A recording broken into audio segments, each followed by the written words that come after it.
And of course, we'd already had, you know, 10 years of history at that point. So I think it's interesting for people to see what went on before they knew about us.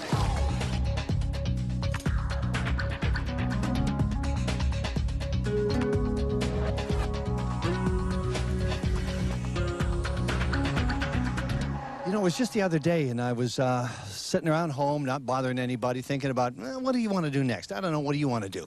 And the phone rang, and it was author Paul Myers. And I picked up the phone, and he said to me, the Bare Naked Ladies are playing at the Gorge, and that's just south of Vancouver, and it's like, let's go on a road trip. We'll go see them. It'll be great. you want to do that? I think it'd be great. It's like, it's beautiful. The band are going to be there. Road stories? They got a hot tub. It's going to be, come on, Terry. Bare Naked Ladies. Let's go.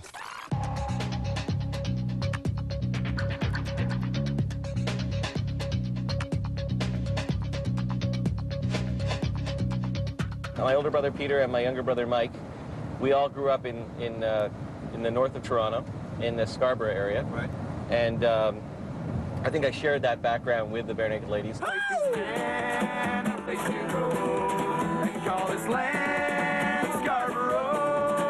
I was a musician in Toronto, and I knew them from then. And I'd been doing some writing for various publications in Canada and San Francisco as well.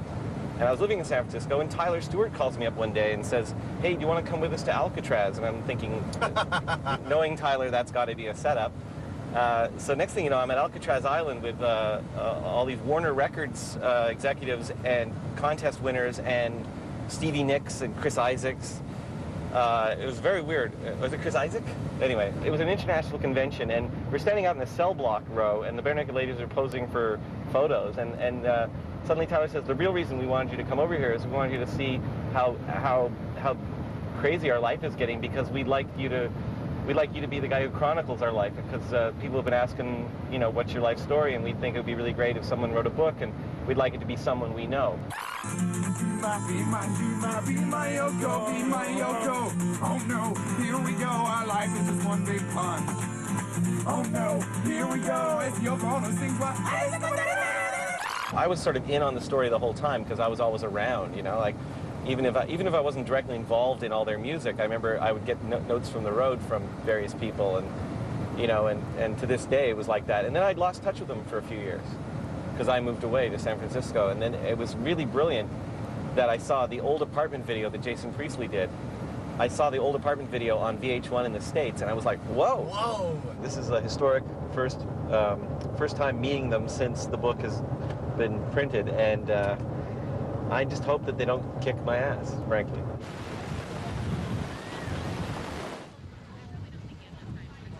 We find ourselves in George Washington, the Gorge at George Washington. Deep in George Washington. And now comes the moment of truth. The author is going to meet the band that he wrote about. I hope this goes well. Yeah, me too. Here we go. I feel bad that this is like on camera. All right, man. What is like Survivor? How you doing? Good. So you guys hate me?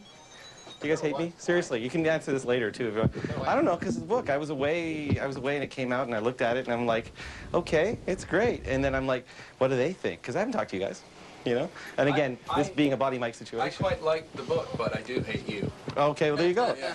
All right. Nice to see you. How you doing, man? How's it going? Good, good, good. I saw the video for Feels Like Falling for the first time and I thought it was really cool. Feels like I'm falling. You know what it felt like? It felt like I was being asked to look after their children. I felt like they were saying, you are the guardian of our children. And I suddenly was like, whoa, that's a big responsibility. There's just so many things people could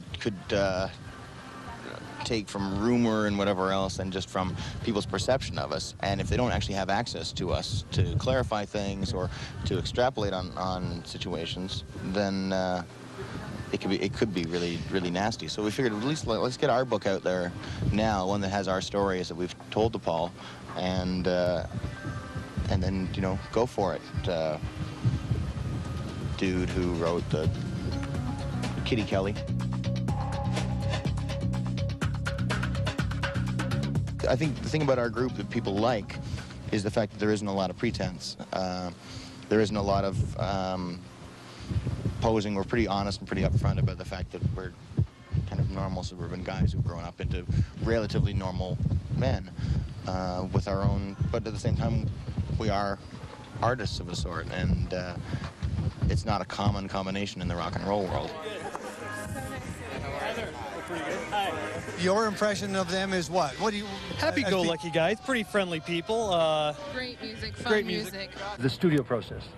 Didn't know how... I had never seen you in the studio, even in Vancouver, and I didn't know how much fun it could be, but also how intense it was. It's incredibly intense. There's nothing else in the world. It's a very bizarre, insular process. That some people might compare it to like studying for finals, which I never actually did. I took finals, I didn't study for them. Did you crash course? I bluffed a lot. I did a lot of bluffing, and I don't bluff with these records because this is the only thing I've ever felt in my life that wasn't, you know, personal or family related. It was the only thing I've ever felt that something was at stake. Did you know that you came off as the serious guy here? I know. You're the serious one. Apparently so. There was a period where you came off as the very serious one. Yeah, there was a period where I came off just as the jerk, but we've toned that down with some help from Paul Myers. We hear about his insecurities and his you know, he's even suffered from depression, which he's very candid about in the book. It's not a puff piece. No, not at all. We didn't want a puff piece. In fact, that's what a lot of people have been telling me and they liked about it. I think Ed wanted a puff piece, didn't he? Ed wanted a puff piece. Did you want a puff piece? You wanted it to be a puff piece, but I already have 2 puppies. I'm not looking No, for no, any a more. puff piece. I have a puff. What? Puff piece. You wanted I'm to be, kidding. You wanted him Or to a- be a cheerleader. or It's now called a P. Diddy piece. a P. Diddy piece. Yes, thank you. Ed sometimes is harder to get to know, just because Ed is such a great kidder. I didn't know where I stood with him for the longest time in our relationship, and I was kind of dreading the interviews with Ed, and I came away with a completely different opposite opinion. You know, and then of course you could see Tyler as being hard to talk to originally because Tyler used to be the real shenanigans king. I remember the time when you didn't know if Tyler was going to pull your pants down. I mean, you know, in fact, you still don't know. But like I learned that Tyler is like a god. I mean, Tyler is like a family man. Tyler's like this sweet, sweet guy. I had a big, giant head of hair there. And I used to stand in front of the mirror with an afro pick and try to get it as high as I could. That was the style back then. You made me remember Michael Jackson was rocking the afro. Coming up on Star Close-Up, more with the Bare Naked Ladies. The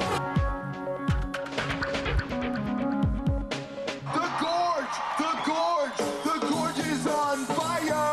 We don't need no water. Let them burn.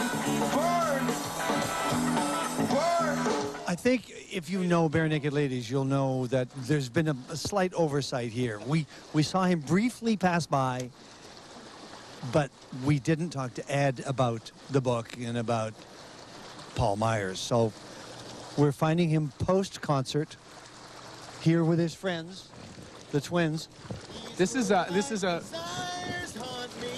particularly luxurious setting. It's not usually like this. This is one of like maybe 2 venues in North America that actually has a hot tub. But it's so nice to like sit here, have the nice cool breeze, watch Paul Myers take his clothes off. I mean, why does the band need a book? Why does it need to be chronicled? Well, I think very few people understand the scope, the sheer amount of work and time that's gone into this band, particularly in America. I mean, a lot of Canadians have sort of followed the story from the early 90s or even before that. But I think to a large part of America, we began our existence with 1 week.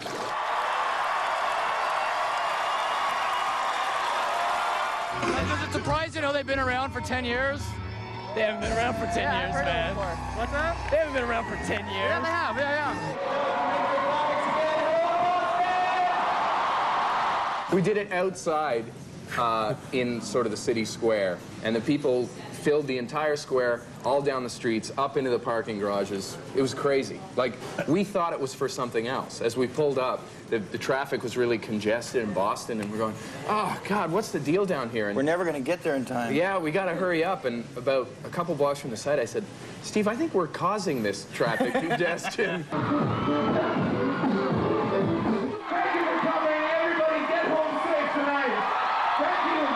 The fans, the traveling, the touring, Europe, Asia. What now? I mean, how do you hold it together? Well, I mean, personally, we just try to stay really grounded, you know. It helps to have our friends on the road with us, you know, Gwyneth and Michael Stipe and Matt Damon. They just really keep us grounded. When they're around, it just keeps a solid foundation for us. You know, I got to tell you, in the right light, you're a very handsome man. Well, thank you. I've been waiting for you to say something like that, actually. And, you know. Don't you dare fan down. Jeannie Becker, move over.